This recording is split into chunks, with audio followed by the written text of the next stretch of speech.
Yo, what's up boys and girls, it's Swolelax here, and I'm back at it again with another video, something just a little bit different. Today we're talking about the new Cyber Dragon support that came out in the newest Legendary Duelist set, White Dragon Abyss. Now TLDW, too long didn't watch, spoiler alert, these cards suck. I wouldn't lie to you and tell you otherwise because honestly there's only one card into this set that I personally like, and that's Cyberload Fusion. We'll get to Cyberload Fusion a little bit later and why it's so good, but for now let's go ahead and jump right into all the newest support that came out. What's confusing me about this set is we didn't necessarily need any type of new support after Cybernetic Horizon. Like I touched on in the previous video, we had both Cyber Emergency and all the great new Cyber Dragon support that came out in that set. Add that on top of the already great card like Chimera Tech Mega Fleet Dragon and the more easily accessible Cyber Dragon Nova and Infinity, and Cyber Dragons were looking to become a pretty nice powerhouse in 2018. And don't get me wrong, the new cards they released don't necessarily take away from all the great things that Cyber Dragons have either done or that they will do in the future, but it's really disappointing to see the direction that Konami is now taking Cyber Dragons after they've already released such great support. Now inside of the Legendary Duelist White Dragon Abyss, we got 5 new Cyber Dragon support cards. The first of these cards being the new Cyber Dragon Trap card, Cybernetic Revolution. Now as you guys may know, I'm more of an old school player and I played all the way up until maybe 2008, so it's weird for me and a lot of other duelists to hear that because in 2005, Konami released a TCG set containing Cyber Dragon cards called Cybernetic Revolution. But in 2018, Konami reused that name as a trap card for the Cyber Dragons. Cybernetic Revolution is a normal trap card that reads tribute 1 Cyber Dragon. Special summon 1 fusion monster from your extra deck that lists a Cyber Dragon monster as material,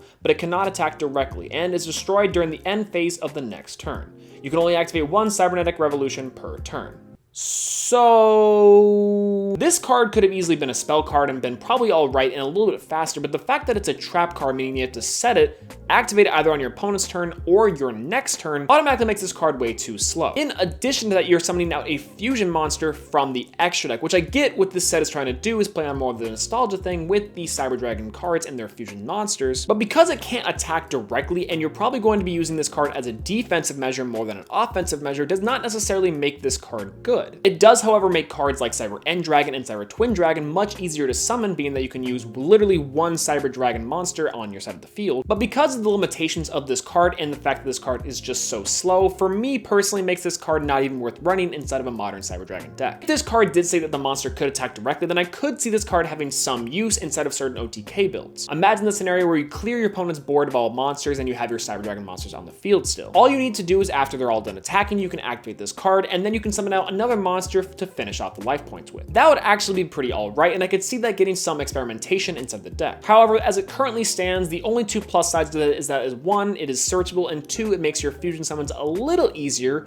but polymerization, power bond they're just better, I guess, for getting them out. I don't know. The deck didn't really have any problems getting its fusion plays to begin with, so I don't really understand where this card came from. The next 2 cards I want to talk about on this list are the 2 spell cards, Cyberload Fusion and Super Strident Blast. Did I say blast? Silly me, I meant blaze. Let's first go into Super Strident Blaze. Super Strident Blaze is an equipped spell card that reads, equip only to a machine fusion monster. Your opponent cannot activate cards or effects during the battle phase. At the end of the damage step, if the equipped monster attack an opponent's monster, you can banish 1 Cyber Dragon monster from your graveyard, and the equipped monster can attack an opponent's monster again in a row. Other monsters cannot attack the turn you activate this effect. So the first thing I thought of when I saw this card immediately was the equip spell for UAs being Powered Jersey. Powered Jersey actually has a similar effect to this card, being that if you destroy an opponent's monster, then you can then attack again. However, in the case of this card, you can only attack an opponent's monster once again, and you also have to banish a Cyber Dragon monster from your grave, which kind of sucks. There are a few limitations to this card that actually make it not worth playing. The first being that you can notice that it's non-searchable. Its name is cool, and I get what they were trying to do, making it a little more anime and tailored to the casual audience, but the fact that you can't search this card with something like Cyber Dragon Core makes this card a little bit less worth playing. And then its first effect being that you can only equip this card to a fusion machine monster and not another extra deck monster or a monster you already have out on the field from the main deck. That bothers me for a few reasons. The first being that I would argue the most common used Cyber Dragon extra deck monster is Cyber Dragon Nova and Cyber Dragon Infinity. Both those 2 cards being an XYZ monster, you can see where the issue lies. And the other thing pretty limiting about this card in terms of use is the fact that your other monsters cannot attack if you want to attack twice in a row. I will say if you only want to use this card to be able to stop your opponent from activating cards or effects during the battle phase, then you're probably better off playing something like Utopia the Lightning instead, especially because that secondary attacking effect isn't really that good. Now out of this new wave of support, Cyberload Fusion is actually the only card that I would consider worthwhile getting if you want to run it inside of your competitive Cyber Dragon deck. Cyberload Fusion is a quick play spell card that reads fusion summon 1 monster from your extra deck that lists a Cyber Dragon Dragon monster as material by shuffling the fusion materials listed on it into the deck from among the cards on the field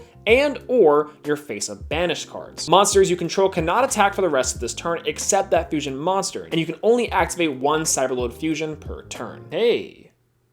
That's pretty good. So initially, I wasn't running Cyberload Fusion inside my deck because it wasn't necessarily a one-for-one replacement of something like Overload Fusion. The advantage of Overload Fusion inside the deck being that you can also use materials from your graveyard instead of just your hand and or field, but Cyberload Fusion being able to use it from your banished pile is actually really great with something like Cybernetic Overflow. I had multiple games where I could activate Cybernetic Overflow, banish monsters from my graveyard, and then use Cyberload Fusion on the battle phase to then finish my opponent off. This is a great card for the deck, especially because it is a searchable fusion card that you can get with Cyber Dragon Core. It's not limiting in the Cyber Dragon fusion monsters you can summon, so you can go for the new cards, you can go for the old cards, it doesn't matter. You can also get around its limitations by activating it after you attack with all the rest of your monsters. Now, all of this comparatively to what's coming next has actually been pretty good. I say good with an asterisk because yes, only technically one card have I actually sung its praises, but the new monsters that were released inside the new wave of support, whew.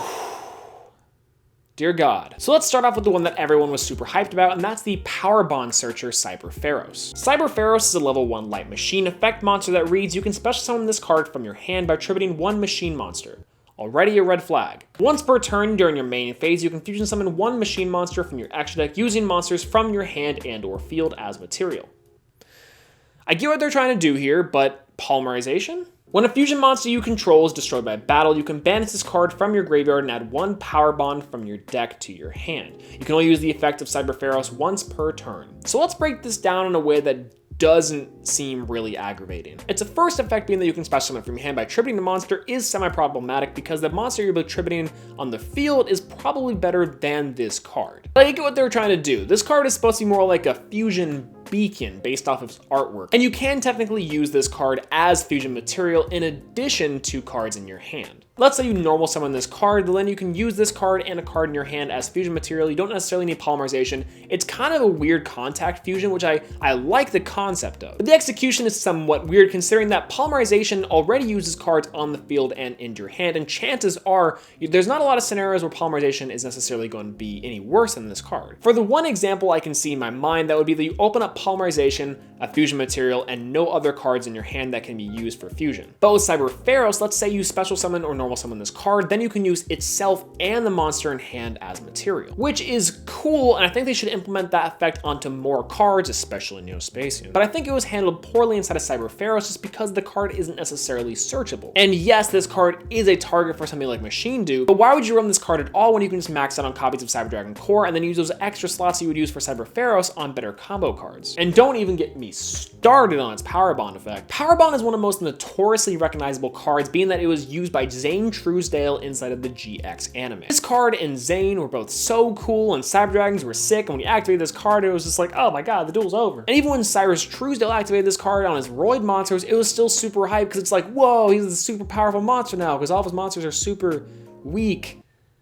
Okay, it wasn't that cool, but you get my point. Power Bond is a really iconic card from that era, and it's a pretty great fusion card outside of its non-searchability. But Cyberpharos doesn't really do a good job of searching it. The main reason why is that the fusion monster has to be destroyed by battle. By battle. Let me say that again. By battle. It can't be destroyed by card effects despite spot removal being in abundance right now inside of Yu-Gi-Oh! And Cyber Dragons are notorious for putting out beefy boys onto the field, so chances are they probably aren't getting destroyed by battle anyways. So the fact of the matter that if your card gets destroyed outside of the battle phase, then this card is absolutely useless inside the graveyard. You only use it as a fusion material. And I would fix this card in a few different ways. The first being that you can discard it from your hand to then search Power Bond. That would instantly make it useful as a reliable Power Bond searcher. Kind of like King of the Swamp in a way. You can even keep its polymerization effect when you can fuse monsters from the field or in your hand, it being one of those materials. If these two cards were on this effect instead, if these two effects were on this card instead, then this card would actually see some play, and I could actually see it being utilized in versions of Cyber Dragon that weren't necessarily just the fusion build. But as it stands right now, this card's just not worth it. Speaking of not worth it, let's talk about Cyber Eternity Dragon. Now, how good is Cyber Eternity Dragon? Cyber Eternity Dragon is a level 10 light machine fusion effect monster that reads, if you have a machine fusion monster or monsters in your graveyard, your opponent cannot target this card with effects. Also, it cannot be destroyed by your opponent's card effects. If this fusion summon card you control is sent to the graveyard by an opponent's card effect, you can special summon one Cyber Dragon from your hand, deck, or graveyard. You can banish this card from your graveyard. This turn, your opponent cannot target fusion monsters you control with card effects. Also, they cannot be destroyed by your opponent's card effects. This thing is also boasting a 2800 body with a 4000 point defense. When I'm talking about beefy boys instead of Cyber Dragons, this is what I'm talking about. And though those stats are no joke, its effect is super lackluster. So long story short, is Cyber Dragon Eternity good? No, but here's why. It's great that this card can't be destroyed by card effects, nor can it be targeted by card effects. However, it seems like more of a defensive measure inside of Cyber Dragons. In addition to that, you can't necessarily gain off of its secondary effect, being that if it's sent to the graveyard, you can special summon a Cyber Dragon. It has to be by your opponent's card effects, so if you use it as link material for your own plays, then it's pretty much useless. Add that on top of the fact that this card requires 3 fusion materials to summon it, it's a no from me, dog. The only way I can see this card really being useful is that if it's in the graveyard for your link plays and you have another fusion monster out on the field, then you can banish it to make this card pretty much immune to destruction and targeting, which ain't bad, but the steps to get there, that's just wasting so many cards for not a lot of payoff. If this card had 4000 attack points, I would be saying something completely different. This card can't be targeted, can't be destroyed by card effects. Looks like we got a Chaos Max on our hands, boys and girls. Memes aside, this card is not too terrible. But personally speaking, after going 73 wins and 27 losses with Cyber Dragons 100 straight games in a row, I can comfortably say that Cyber Dragons wouldn't use this card inside of the deck. In fact, more often than not, they'd probably use something like Cyber End Dragon, which does piercing damage and boasts that 4000 attack point body. But I don't know, maybe that's just me. What do you guys think of it? What do you guys think of the new Cyber Dragon support that came out inside the Legendary Duelist White Dragon's Abyss? Do you guys play Cyber Dragons? Do you guys like Cyber Dragons? What do you guys think of Cyber Eternity Dragon? What do you guys think of Cyber Pharaohs, that gosh dang garbage card? Do you guys think Cyber Dragons will utilize these cards instead of new Cyber Dragon decks? Let me know inside the comment section down below. If you guys like this video, make sure to leave a like. If you want to see more, please subscribe. Got a lot more videos coming down the pipeline, so stay tuned for that if you want to. But yeah, that's all I gotta say. Peace out.